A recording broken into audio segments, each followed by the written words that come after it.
Pegue sua Bíblia e abra aí em Gênesis capítulo 18. Nós vamos iniciar aqui os comentários na parte final do capítulo 17 de Gênesis, que vai do versículo 23 ao 27, nossa página 58 da Bíblia em ordem cronológica, onde está falando sobre a circuncisão.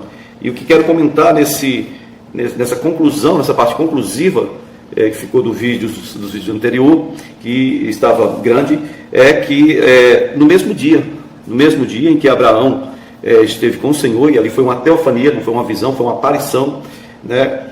No versículo 22, diz que depois que o Senhor terminou de falar com Abraão, o Senhor subiu, retirando-se da presença dele.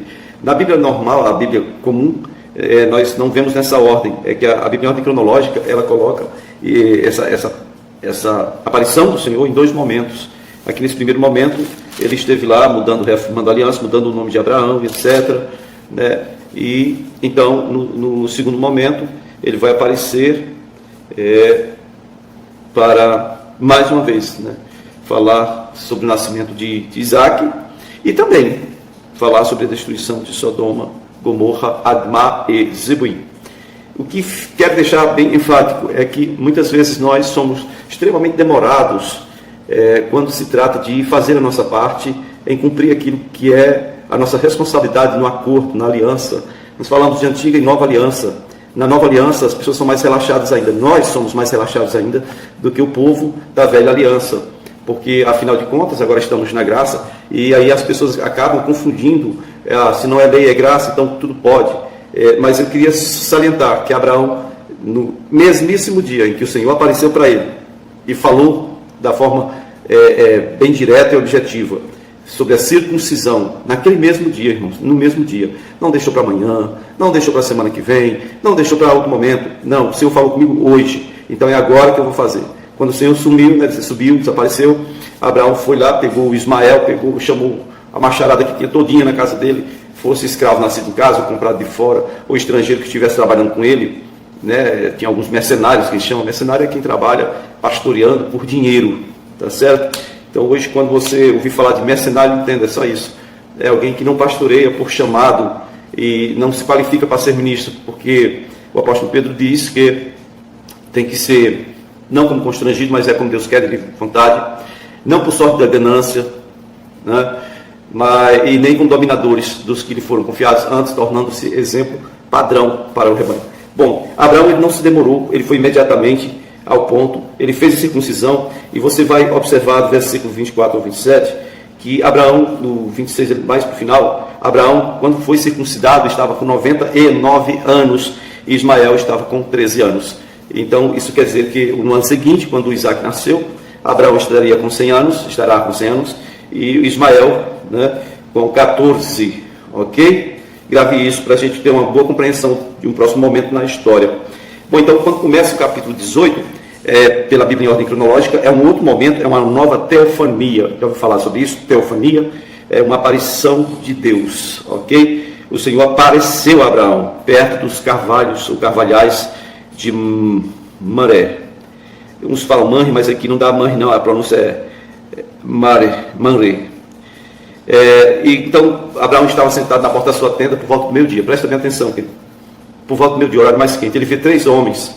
O Senhor apareceu em forma física, humana, forma corpórea, e 2 anjos com o Senhor. Tá bom? Abraão viu essas 3 pessoas no horário mais quente do dia. Abraão vai até onde eles estão, se curva até o chão e diz: olha, se eu alcancei graça aos vossos olhos, não passe por minha tenda sem parar um pouco para descansar. E já providenciou água para lavar os pés deles, e disse: fiquem aqui, descansem debaixo desse carvalho. Ele não levou o pessoal para dentro da tenda dele não, viu? Tipo assim, pode ser que venha da parte de Deus, mas ninguém sabia, ele não sabia com plena certeza do que se tratava. Então fiquem aqui embaixo desse carvalho que eu vou providenciar comida para vocês. E aí você vê no versículo 6 e 7, interessante, ele entra apressadamente na tenda, e ele fala para a Sara pegar 3 medidas de farinha, não é de qualquer farinha, é a melhor farinha que você tem aí. Sara, a melhor farinha que você tem, amassa e faça uns bolos, uns pães, faça uns pães, 3 medidas de farinha, 3 medidas, dá uma medida para cada pessoa, né? Pai, Filho e Espírito Santo, parece os pães da proposição de Abraão, Isaac e Jacó, que ficava lá no tabernáculo, depois, né? Nós vamos ver. Bom, Depois ele correu até o rebanho e pegou o melhor novilho que tinha lá. Você está ouvindo aqui o que eu estou lendo? 2 vezes. É a melhor farinha. 3 medidas aí, sabe? Foi lá no rebanho. É o melhor rebanho, é o melhor novilho do rebanho. Melhor novilho do rebanho. Falou para um servo lá, um servente aí. A gente aí, né? Aquele servente da gente. Tá certo? E então aquele servo matou, imolou, né, o animal, limpou e tal, preparou. Você sabe que não dá para fazer assim não, né, gente? Instalar dedos. Eles chegaram lá por volta do meio-dia. Mas até matar um animal, limpar, cozinhar. Aí ele vai e leva coalhada, leite, né? E depois ele levou tudo que estava preparado, ficou de pé lá, enquanto os homens se alimentavam ali embaixo do carvalho. Então, por que estou relatando isso? Está escrito, você podia simplesmente ler e entender. O que eu quero com isso é que você grave mais outra coisa. Além da disposição, da disponibilidade de Abraão para servir, sabe? A prontidão em que ele atendeu à determinação de Deus, indo fazer a circuncisão naquele mesmo dia. Agora aqui, 3 homens, ele sabia, sabe, o que para achar, ei, eu sou o Senhor, ou esses aqui são meus anjos, meus guarda-costas. Não tinha nada disso. Ele simplesmente foi servir, queridos. E quando ele estava servindo, foi que ele começou a entender de quem que se tratava. Mas antes dele entender de quem que se tratava, ele escolheu o melhor. No pior horário do dia, meio-dia. Cara, quem vive naquela região ali é muito quente, meu irmão. Ele teve que sair da sombra cômoda dele e servir esse pessoal. Ele ficou de pé, como é comum, um servente, né? Ou vamos falar assim, um garçom. O garçom fica de pé enquanto você come, né, sentado à mesa. E aí, enquanto ele estava de pé, os anjos e o Senhor Jesus estavam ali, como estava em forma corpórea, comeram normal. E aí o Senhor começa, no versículo 9 de Gênesis 18, dizendo aí, cadê Sara, sua mulher? Ele disse, está logo ali, na entrada da tenda, na tenda ali. E o Senhor diz assim, eu vou voltar aqui na primavera, sua mulher terá um filho. É a confirmação do vídeo anterior, da história do vídeo anterior, quando o Senhor disse que Sara iria ter um filho. E é esse o momento em que Sara ri, que ela diz, meu Deus, terei ainda prazer, né? No versículo 12, eu já estou velha, já não tenho mais como, e meu esposo já é um ancião, 99 anos. E aí quando o Senhor, que é Deus, ele sabe tudo, ele simplesmente diz, por que Sara riu? Existe alguma coisa impossível para Deus? Existe alguma coisa difícil para Deus? E aí Sara, acho que por receio, ela disse, não, eu não ri.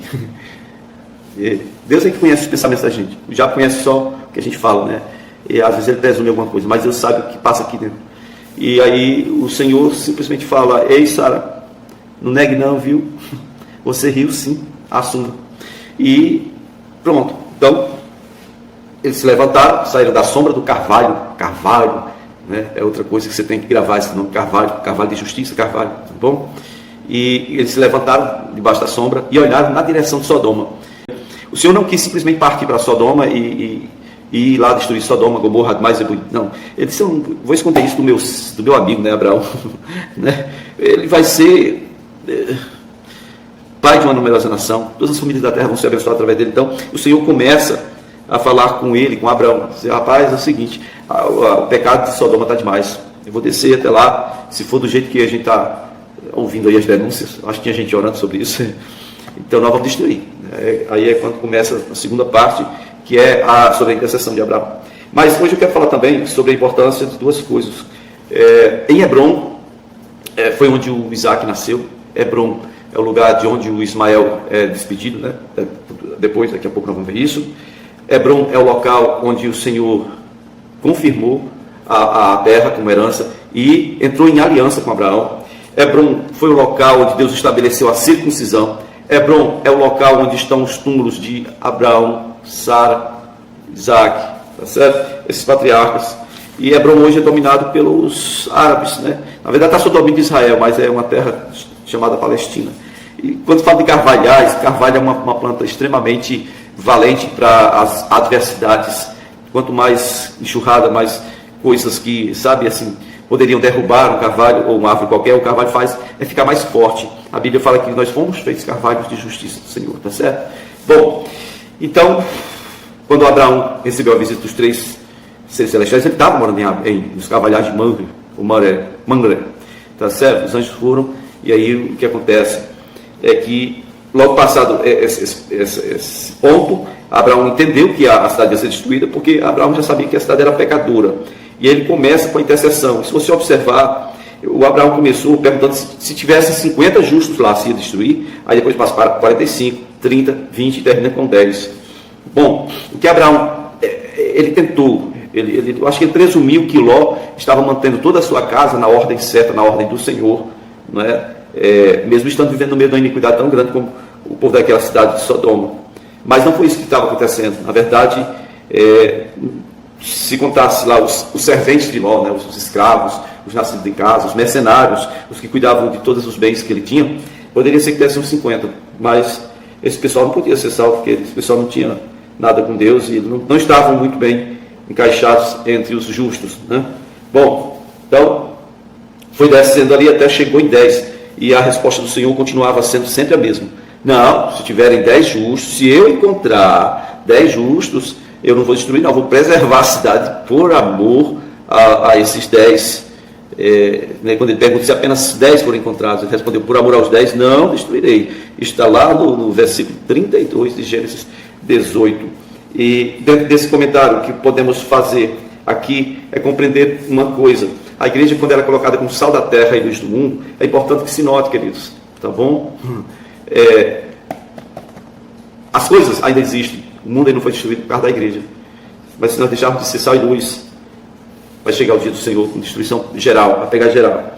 Outra coisa que nós precisamos compreender aqui é que essas pessoas que agora irão ser destruídas, Sodoma, Gomorra, Admá e Zeboim, de onde são essas pessoas? São as pessoas que tinham sido levadas como escravas por aqueles 4 reis da Mesopotâmia, lembra? Então, as pessoas hoje dizem assim: há males que vêm para o bem, e aqui é um exemplo em que há bens que vêm para o mal. Porque aquelas pessoas, se tivessem sido levadas cativas, se Abraão não tivesse ido atrás de Ló, talvez ele estivesse lá, sei lá, até deixado de pecar de forma tão grandiosa como era em Sodoma. Quando eles retornaram, eles voltaram às práticas velhas, antigas, da pecado de Sodoma, sodomia que existe por causa de Sodoma. Nós sabemos que isso se trata de relações homoafetivas, né? Está lá na Bíblia, está aqui, eu estou lendo sobre isso aqui, tá certo? Nós vamos ver o negócio ficar grave daqui a pouco, e então eu queria que você meditasse um pouco nisso.